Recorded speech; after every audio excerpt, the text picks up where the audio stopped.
जैसा कि आपको पता है कि asthma, pneumonia, shortness of breath यानी कि सांस लेने में तकलीफ, या फिर कोविड-19 को ही ले लीजिए, ये डिजीज़ अब बहुत ही कॉमन हो गए हैं। इन सब डिजीज़ को कहते हैं respiratory disease. My name is Anees Qureshi, आप देख रहे हैं मेरा यूट्यूब चैनल। अगर आप चैनल पे नए हैं तो सब्सक्राइब करना मत भूलना। आज का हमारा टॉपिक है respiratory disease with symptoms, treatment and precautions. तो चलिए स्टार्ट करते हैं आज की video. 2002 and the summer of 2003, severe acute respiratory syndrome killed more than 700 people and made thousands more ill. Life had almost... पहले हम डेफिनेशन से स्टार्ट करते हैं। The respiratory diseases are the diseases that effects lungs and other parts of the respiratory tract. यानी कि respiratory diseases वो disease होते हैं जो कि इफेक्ट करते हैं हमारे लंग्स को and other parts of the respiratory track को। रेस्पिरेटरी डिजीज़ कैसे होते हैं? या तो इन्फेक्शन से होते हैं, स्मोकिंग से होते हैं, टोबैको से होते हैं और पोल्यूशन से भी होते हैं। रेस्पिरेटरी डिजीज़ माइल्ड हो सकते हैं यानी कि जो कि जल्दी जल्दी ठीक हो जाए, मॉडरेट जिसको थोड़ा टाइम लग जाएगा ठीक होने में, या फिर सीवियर यानी कि लाइफ थ्रेटनिंग भी होते हैं। स्टडी ऑफ रेस्पिरेटरी डिजीज़ को कहते हैं पल्मोनोलॉजी एंड द डॉक्टर जो कि एसोसिएट होते हैं विद द रेस्पिरेटरी डिजीज़ उसको कहते हैं पल्मोनोलॉजिस्ट। रेस्पिरेटरी सिस्टम के दो हिस्से होते हैं, एक को कहते हैं अपर रेस्पिरेटरी ट्रैक और दूसरे को कहते हैं लोअर रेस्पिरेटरी ट्रैक। वैसे हमने रेस्पिरेटरी सिस्टम के बारे में फुल डिटेल वीडियो बनाई है। अगर आपने वो वीडियो अभी तक नहीं देखी है तो ऊपर आई बटन में क्लिक कीजिए और एंजॉय कीजिए full animated video on respiratory system. Upper respiratory tract के ऑर्गन्स हैं nose, nasal cavity, larynx and pharynx. इनमें जो डिजीज पाए जाते हैं उनमें सबसे पहले आते हैं कॉमन कोल्ड, फिर sinusitis, tonsillitis, otitis media, pharyngitis and laryngitis. जो पहला डिजीज है अपर रेस्पिरेटरी ट्रैक का उसको कहते हैं कॉमन कोल्ड, जो कि इन्फेक्शन होती है जो कि कुछ दिनों में ठीक हो जाती है ईजिली। दूसरा डिजीज है साइनोसाइटिस जिसको रेनोसाइटिस भी कहते हैं, जो कि inflammation of the mucous membrane होता है इनसाइड द पैरानेजल साइनसेस। हमारे पास 4 पेयर्स ऑफ पैरानेजल साइनस होते हैं, 2 maxillary, 2 frontal, 2 ethmoid and 2 sphenoid. इनमें जब इन्फ्लेमेशन हो जाती है इनटू द म्यूकस मेम्ब्रेन तो फिर साइनोसाइटिस हो जाता है। इसका ट्रीटमेंट अगर ज़्यादा ही हो जाए तो फिर सर्जरी करनी पड़ती है, अगर माइल्ड हो जाए तो फिर स्टीम देते रहिए तो फिर ये सारे साइनस आपके ओपन रहेंगे। इनमें जो सिम्टम्स होते हैं वो होते हैं फेशियल पेन हो जाता है, कभी फेस पे पेन रहता है, या फिर हेडेक भी हो सकता है, कभी कभी कफ भी हो सकता है यानी कि खांसी का खराब होना भी इसका एक सिम्टम हो सकता है। Third disease of upper respiratory track is tonsillitis. Tonsillitis का मतलब होता है इन्फ्लेमेशन इनटू द टॉन्सिल्स। जो कि हमारे टॉन्सिल्स होते हैं उनमें जब इन्फ्लेमेशन हो जाए तो उसको कहते हैं टॉन्सिलाइटिस। इसमें भी 2 ट्रीटमेंट्स होते हैं, अगर माइल्ड है तो फिर मेडिकेशन से ठीक हो जाए, अगर सीवियर है तो फिर इसकी सर्जरी भी हो सकती है। इसमें जो सिम्टम्स होते हैं सबसे पहला तो पेन ड्यूरिंग स्वेलोइंग, जब भी इंसान कुछ खाए तो फिर पेन रहती है गले में। दूसरा इसका सिम्टम है fever. Fourth disease of upper respiratory tract में आता है ओटाइटिस मीडिया। ओटाइटिस मीडिया का मतलब होता है inflammation into the year, year में इन्फ्लेमेशन हो जाना। इनमें सबसे पहले आता है एओएम यानी एक्यूट ओटाइटिस मीडिया, इसमें सडन यानी कि ऑनसेट हो जाता है पेन इनटू द ईयर। दूसरा होता है ओएमई यानी कि ओटाइटिस मीडिया विद इफ्यूजन, यानी कि अचानक फ्लूइड आना किसमें, ईयर में, ईयर कैविटी में फ्लूइड आना, उसको कहते हैं ओएमई यानी कि otitis media with effusion. Third type है इसका CSOM यानी कि क्रोनिक सपरेटिव ओटाइटिस मीडिया। इसमें क्या होता है कि कंटिन्यूस फ्लूइड पैसेज रहता है फ्रॉम द ईयर कैविटी। इनमें भी दोनों हैं, अगर माइल्ड है तो फिर मेडिकेशन से ठीक हो जाएगा, अगर सीवियर है तो फिर इसके लिए सर्जरी भी हो सकती है। Fifth type of upper respiratory track disease में आता है फेरेंजाइटिस। इसका मतलब होता है inflammation into the back of the throat. Back of the throat में जो फेरेंक्स होता है उसमें इन्फ्लेमेशन हो जाना, उसको कहते हैं फेरेंजाइटिस। इसमें भी 2 टाइप्स हैं, अगर माइल्ड है तो फिर मेडिकेशन से ठीक होगा और अगर सीवियर है तो फिर इसकी सर्जरी भी हो सकती है। इसमें जो सिम्टम्स होते हैं वो होते हैं हेडेक, अनेबल टू स्वेलो यानी कि स्वेलो होने में बहुत ही तकलीफ होना, फीवर, क्रोनिक कफ भी इसमें आ सकता है। Sixth and last type of disease में आता है लैरिंजाइटिस। लैरिंजाइटिस का मतलब होता है इन्फ्लेमेशन इनटू द लैरिंक्स, जो कि हमारा वॉइस बॉक्स होता है वहाँ पे इन्फ्लेमेशन हो जाना। इसमें भी सेम टाइप ऑफ सिम्टम्स होते हैं जो कि फेरेंजाइटिस में होते हैं, fever, running nose, cough, difficulty in swallowing, ये सारी चीज़ें इसमें भी होती हैं। ये थे disease of upper respiratory tract. Organs of lower respiratory tract में आते हैं trachea, bronchi, bronchioles, alveoli and lungs.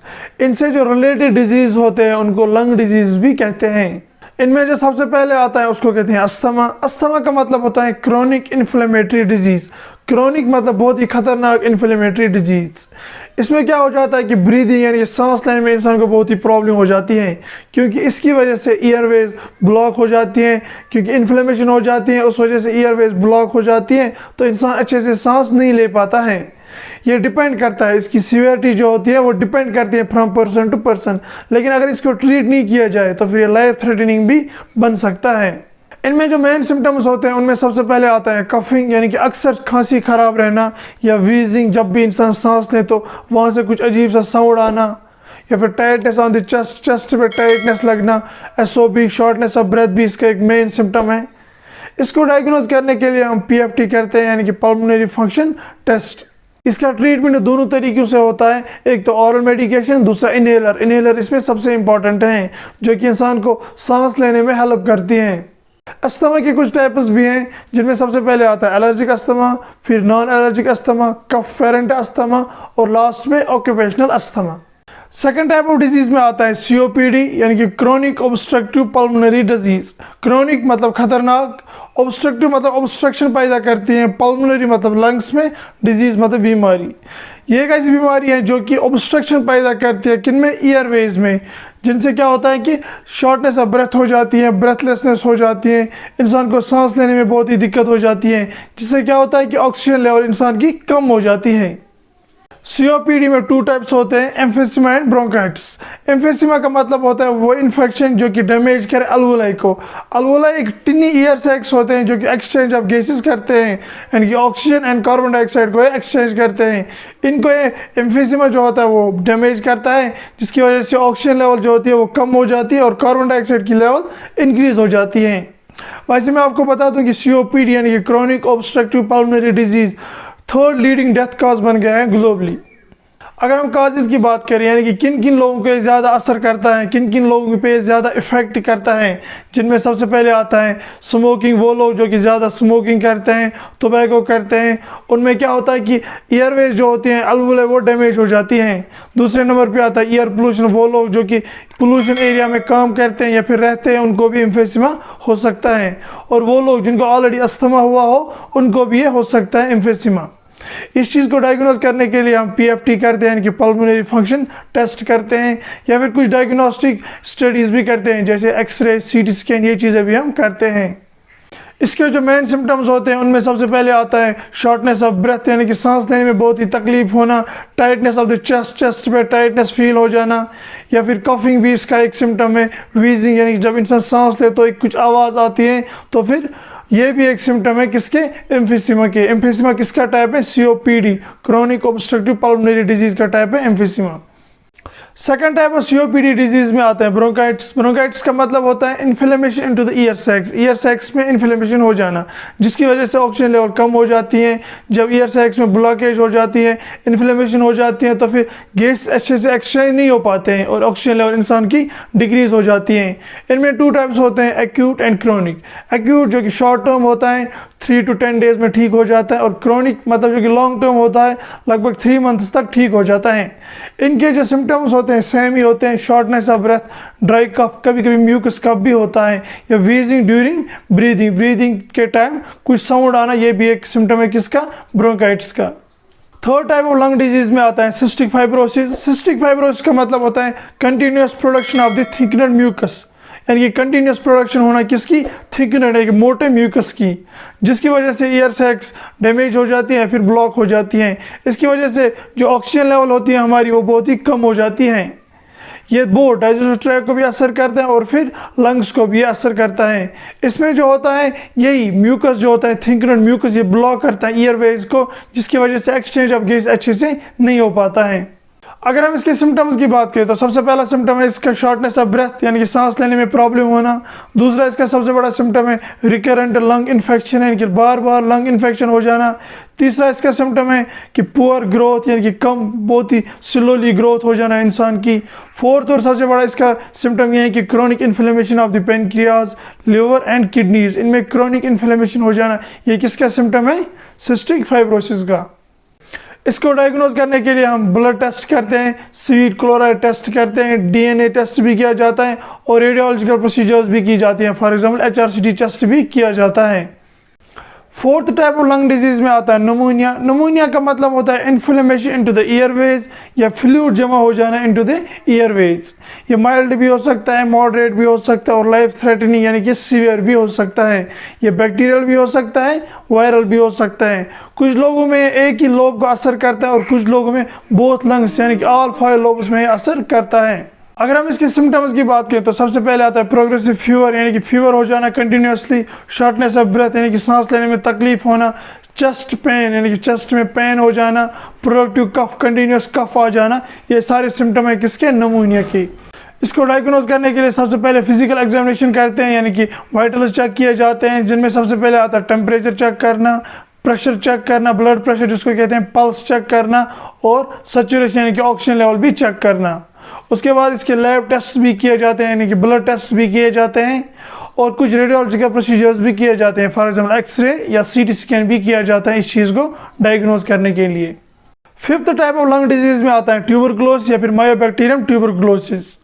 ये एक बैक्टीरिया होता है जो कि ग्रो हो जाता है इनसाइड द बॉडी, फिर डिवाइड होता है इनटू द सेल्स में एंड स्प्रेड करता है infection through out the body.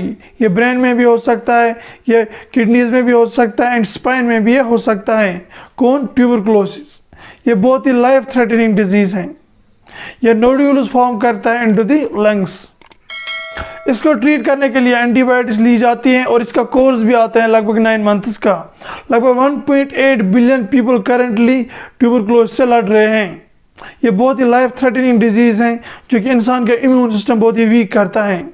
अगर हम इसके सिम्टम्स की बात करें तो सबसे पहला सिम्टम है इसका शॉर्टनेस ऑफ ब्रेथ यानी कि सांस लेने में तकलीफ हो जाना, फीवर कंटिन्यूस फीवर रहना या कफ के साथ ब्लड आ जाना, वेट लॉस हो जाना, नाइट स्वेट्स होना, ये सारे सिम्टम किसके हैं, ट्यूबरकुलोसिस के। अगर हम इसको डायग्नोज करने की बात करें तो सबसे पहले आता है स्पुटम कल्चर यानी कि थूक का टेस्ट करना, जिससे पता चलता है कि ट्यूबरकुलोसिस है या फिर नहीं है। चेस्ट एक्सरे भी किया जाता है, HRCT टेस्ट भी किया जाता है और भी बहुत सारे टेस्ट हैं, लेकिन ये सब बेसिक टेस्ट हैं। कौन, स्पुटम कल्चर और चेस्ट एक्सरे या फिर HRCT टेस्ट, ये सब डायग्नोज करते हैं किसको, ट्यूबरकुलोसिस को। Sixth type of lung disease में आता है लंग कैंसर। ये डिजीज अब बहुत ही कॉमन हो गया है। ये उन लोगों को ज़्यादा असर करता है जो स्मोकिंग कंटिन्यूस करते हैं, टोबैको कंटिन्यूस करते हैं या फिर एयर पोल्यूशन में काम करते हैं, उन लोगों के ज़्यादा असर करता है। और वो लोग जो कि अस्थमा, निमोनिया या सिस्टिक फाइब्रोसिस या ट्यूबरकुलोसिस को ऑन द टाइम ट्रीट न करें, उनको फिर लंग कैंसर हो सकता है। तो आपको चाहिए कि इन डिजीज़ को पहले ही ट्रीट करें ताकि यहाँ तक असर ना पड़े। इसको डायग्नोज करने के लिए हम सबसे पहले फिजिकल एग्जामिनेशन करते हैं यानी कि बॉडी के वाइटल्स चेक करते हैं, टेम्परेचर चेक करते हैं, ब्लड प्रेशर चेक करते हैं, पल्स चेक करते हैं, ऑक्सीजन लेवल चेक करते हैं। फिर रेडियोलॉजिकल एग्जामिनेशंस भी होते हैं, फॉर एग्जांपल एक्सरे या CT स्कैन, ब्रोंकोस्कोपी भी होती है, लंग बायोप्सी भी होते हैं जिसमें लंग का एक टिश्यू जो कि डिफेक्टिव टिश्यू होता है वो उठाते हैं और उसको फिर लैब में टेस्ट करते हैं। अगर हम इसके सिम्टम्स की बात करें तो सिम्टम्स सेम है जो कि बाकी लंग डिजीज के सिम्टम है, वो भी इनके सिम्टम्स हैं। डिफरेंस ये है कि शोल्डर्स में पेन रहता है, आर्म्स में पेन रहता है और कंटिन्यूस वेट लॉस हो जाता है, जो कि सिम्टम्स है किसके, लंग कैंसर के। Last type of lung disease में आता है ILD यानी कि इंटरस्टिशियम लंग डिजीज। ये ग्रुप ऑफ लंग डिजीज होते हैं जो कि इंटरस्टिशियम होता है, वो पार्ट ऑफ द लंग्स होता है, उसमें इन्फ्लेमेशन हो जाती है, थिक हो जाता है, जिसकी वजह से ILD हो जाता है। ये एक्यूट भी हो सकता है यानी कि शॉर्ट टर्म एंड क्रॉनिक भी हो सकता है यानी कि लॉन्ग टर्म। तो दोस्तों ये थे कुछ रेस्पिरेटरी डिजीज। अगर हमें इन सारे डिजीज से बचना है तो फिर हमें स्मोकिंग बंद करनी चाहिए, टोबैको बंद करना चाहिए, कोई भी नशा करना बंद करना चाहिए, अल्कोहल पीना बंद करना चाहिए, रेगुलर एक्सरसाइज करनी चाहिए, अपने आप को फिजिकल एग्जामिनेशन वीकली करना चाहिए, अपने डॉक्टर को रेगुलर विजिट करना चाहिए।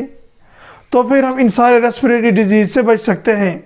आपको ये वीडियो कैसी लगी कमेंट सेक्शन में ज़रूर मेंशन करना, और अगर आपको मेरा काम अच्छा लगता है तो मेरे चैनल को सब्सक्राइब कीजिए, मुझे फेसबुक, इंस्टाग्राम और ट्विटर पे फॉलो कीजिए।